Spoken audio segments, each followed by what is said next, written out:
Hello, universe. Welcome back to the podcast of Sequoia. I am your host. Sequoia and the Dead is the show. So I don't really have anything in particular I wanted to talk about today, just an epiphany that I was kind of thinking about and wanted to kind of just throw at you guys, like see what you think.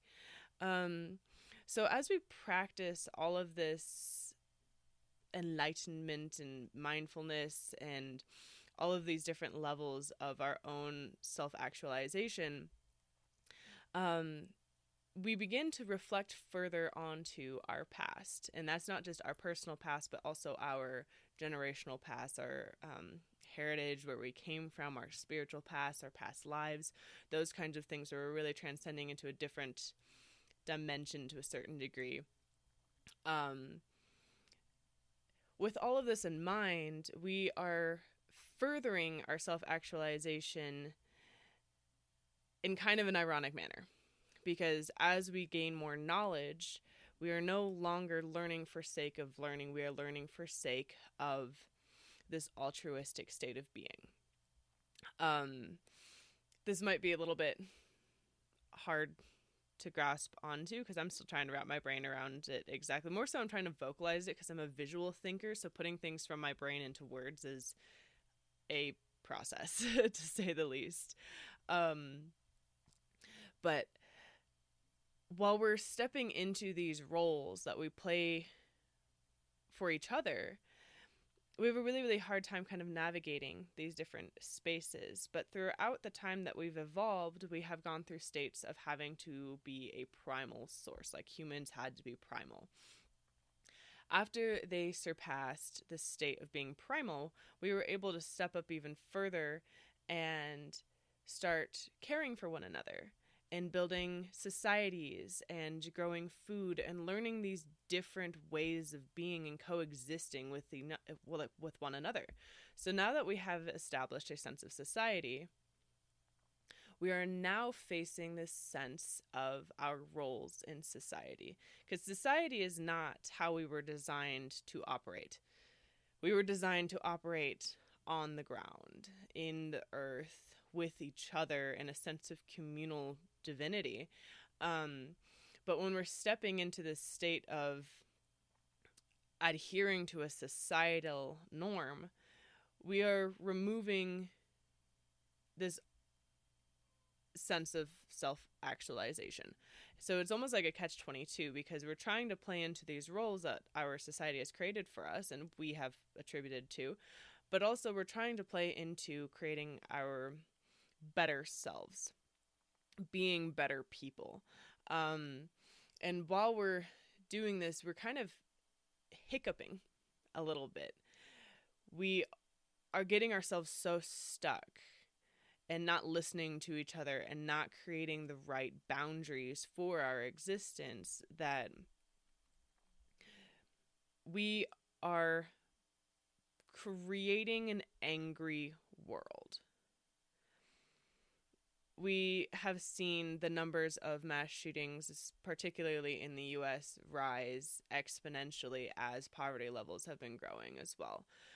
We've been seeing the lack of education developing these people who will just follow whatever comes their way in order to have a sense of community, because there's such a lack in that interpersonal need to belong.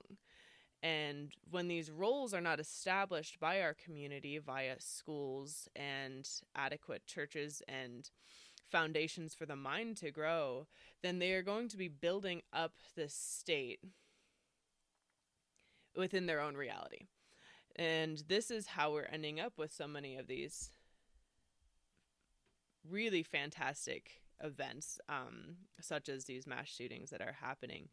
And it's, again, going back to this catch-22, because as we're trying to adhere to these societal norms, we can't focus on fixing this problem necessarily, because we still have to pay our rent, right? And if we can't pay our rent, then we're going to be on the street attributing to these issues that are causing other people stress. But your stress should not be a factor in someone else's world, right? This is where the sense of community is really lacking, because if you're having some sort of stress, your neighbor should be acknowledging that and helping you in that. But since they're not, we are creating this separation of what is your pain and what is my pain. And these shooters are stepping in and creating other roles for these children to step into. They are creating one of the first traumatic experiences these children will experience in their entire life.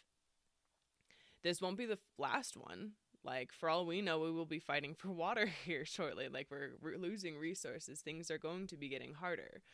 But these children are going to be playing into this.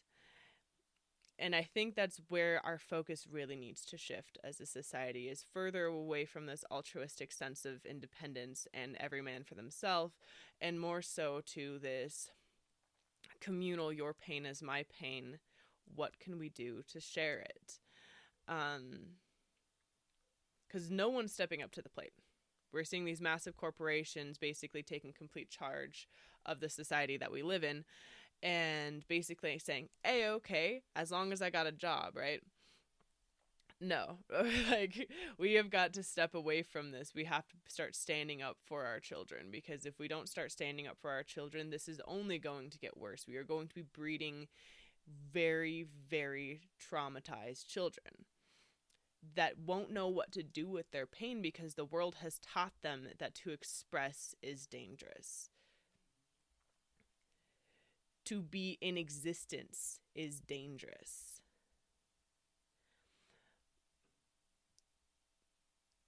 And maybe that's why we're in this position already, is because these children have already grown up.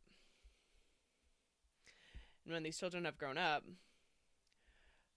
we're back in this cycle again. So I don't have a solution necessarily. I do have to say we have to reestablish what our priorities are as a society, because the further we step away from the future role of our children, the more they're going to make their existence abundantly clear to us, as they are now.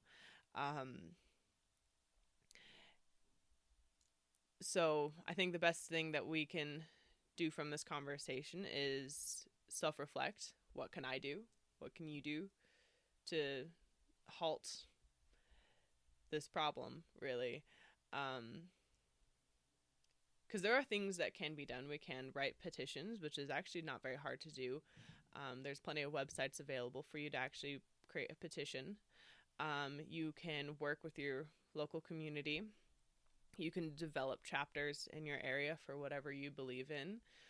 You can start coat drives. You can bring attention to the issues in your area in any way, shape, or form that you are capable of. But it's important that we start acknowledging the roles that these children are going to be playing in our society, because we can't keep getting angry at them for turning out the way that they do. Trauma creates pain. Pain creates anger. Anger creates action. But also from the flip side, love can create action the same way. We're just covering this whole middle ground that is unnecessary from a communal standpoint.